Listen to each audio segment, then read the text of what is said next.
فرض کے علاوہ امام مسجد اسی کے محکمے کا افسر تھا، جس کی موجودگی میں وہ اپنے فرض میں کوتاہی نہیں کر سکتا تھا۔ امام نے اسے یہ بھی کہا تھا کہ وہ اس کے ساتھ رہے۔ اس کا کہنا حکم کی حیثیت رکھتا تھا۔ ایک روز اچانک گاؤں میں رونق آ گئی، کچھ اجنبی صورتیں نظر آنے لگیں۔ ہر کسی کے زبان پر ایک ہی کلمہ تھا، وہ آ رہا ہے، آسمان سے آیا ہے، مرے ہوں کو زندہ کرنے والا آ رہا ہے۔ گاؤں کا ہر ایک فرد بہت ہی خوش تھا۔ وہ کہتے تھے کہ ان کی مرادیں پوری کرنے والا آ رہا ہے۔ سعدیہ دوڑتی ہوئی آئی اور محمود بن احمد سے کہا کہ تم نے بھی سنا، وہ آ رہا ہے۔ تم جانتے ہو کہ میں ان سے کیا مانگوں گی۔ میں اسے کہوں گی کہ محمود مجھے فوراً یہاں سے لے جائے، پھر تم مجھے یہاں سے لے جاؤ گے۔ محمود کچھ بھی جواب نہیں دے سکا۔ اس نے ابھی تک اس پر پراسرار آدمی کو نہیں دیکھا تھا جسے لوگ پیغمبر تک کہتے تھے۔ محمود کے ڈیوٹی کے علاقے میں وہ پہلی بار آیا رہا تھا۔ اس کی کرامات اور معجزوں کی کہانیاں اس علاقے میں کبھی کی پہنچ چکی تھیں۔ محمود باہر نکل گیا تو اجنبی لوگوں میں اسے اپنے دو ساتھی جاسوس نظر آئے۔ ان کا علاقہ کوئی اور تھا۔ محمود نے ان سے پوچھا کہ اس کے علاقے میں کیوں آ گئے ہیں۔ انہوں نے بتایا کہ اس غیب دان کو دیکھنے آئے ہیں۔ گر وہ جاسوسوں کی حیثیت سے نہیں آئے تھے بلکہ اس کی پوری طرح متاثر تھے۔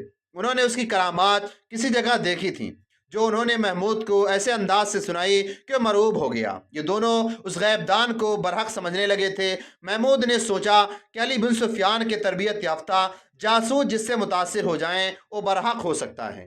محمود اس سرسبز جگہ کی طرف چلا گیا جہاں سعدیہ بکریاں اور اونٹنی چرانے کے بہانے اسے ملا کرتی تھی، مگر وہاں کچھ اور ہی گہما گہمی تھی۔ اسے دور ہی دو آدمیوں نے روک لیا اور کہا کہ خدا کا بھیجا ہوا پیغمبر آ رہا ہے، یہ جگہ اس کے لیے صاف کی جا رہی ہے، وہ یہیں قیام کرے گا۔ اس نے دور سے دیکھا کہ ایک ٹیلے میں غار سا بنایا جا رہا تھا۔ اس جگہ ہموار کی جا رہی تھی۔ اب وہاں کسی کو جانے کی اجازت نہیں تھی۔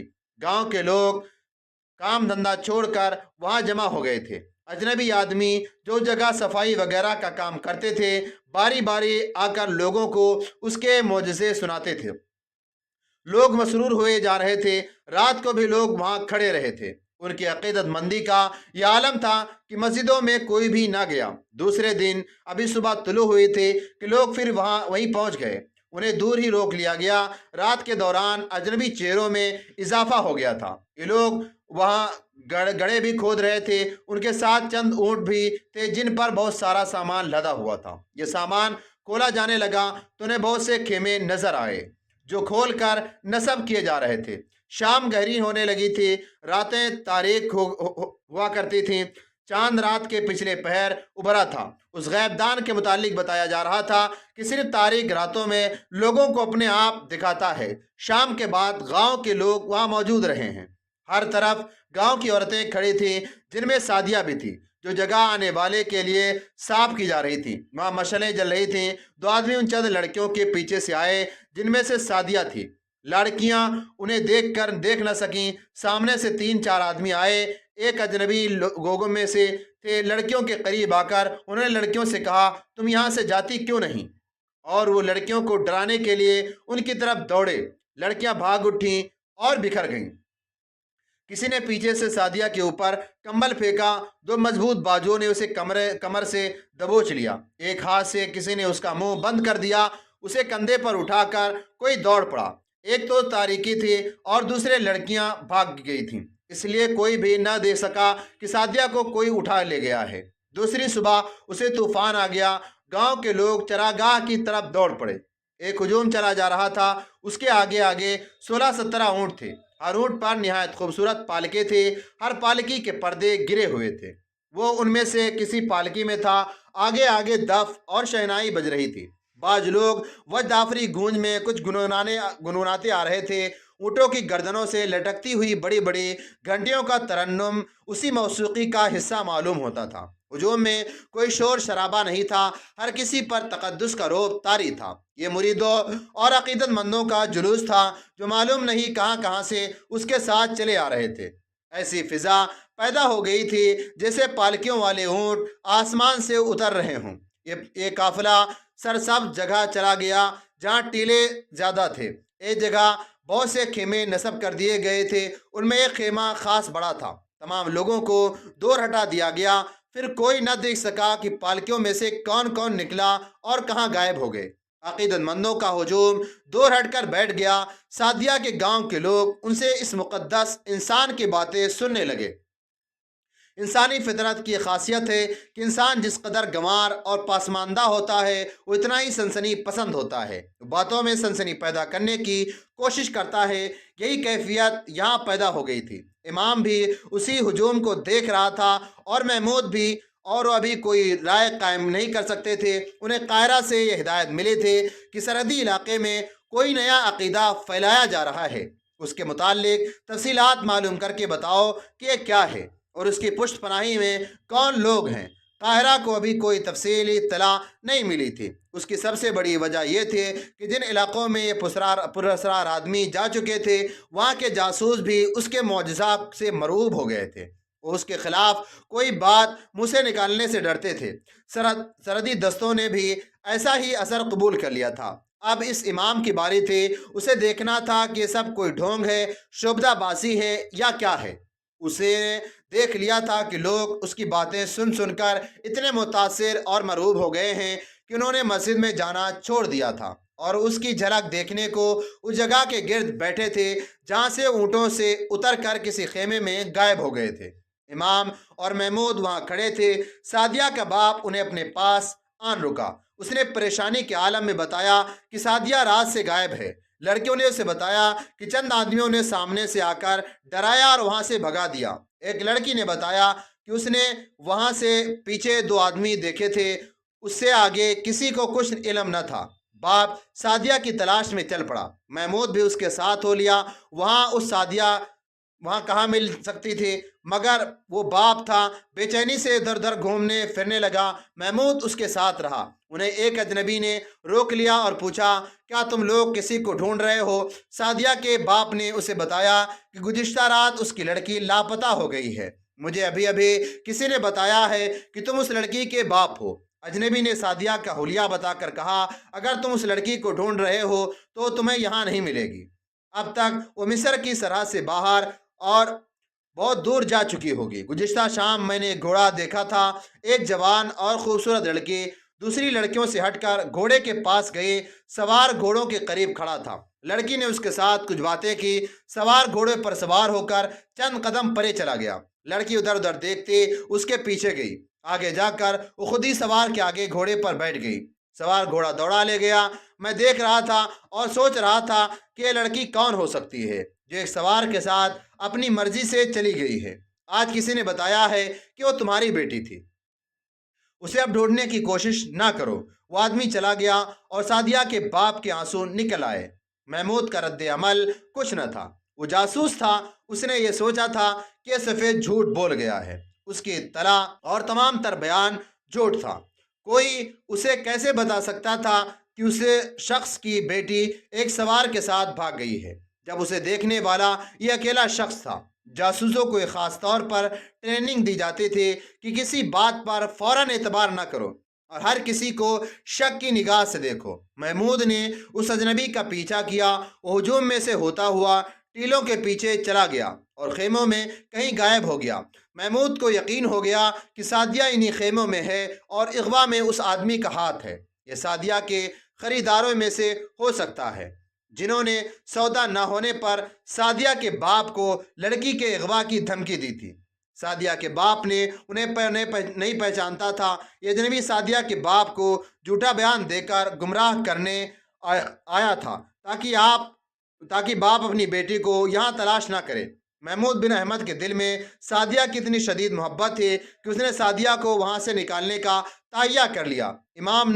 اس نے امام کو جا کر یہ ساری باتیں سنائیں۔ امام سراغ رسانی کی شعبے کا ذہین حاکم تھا۔ اس نے بھی یہی رائے دی کہ اس غریب باپ کو دھوکہ دیا جا رہا ہے کہ اس بیٹی کسی کے ساتھ بھاگ گئی ہے۔ محمود نے امام کو ان دونوں جاسوسوں سے جو گاؤں میں موجود رہتے تھے ذکر کیا اور کہا کہ وہ سعدیہ کو وہاں سے نکالے گا اور اسے ان کی مدد کی ضرورت ہے، مگر یہ کام آسان نہیں تھا۔ ٹیلوں کے اندر اب کوئی نہیں جا سکتا تھا۔ نیکسٹ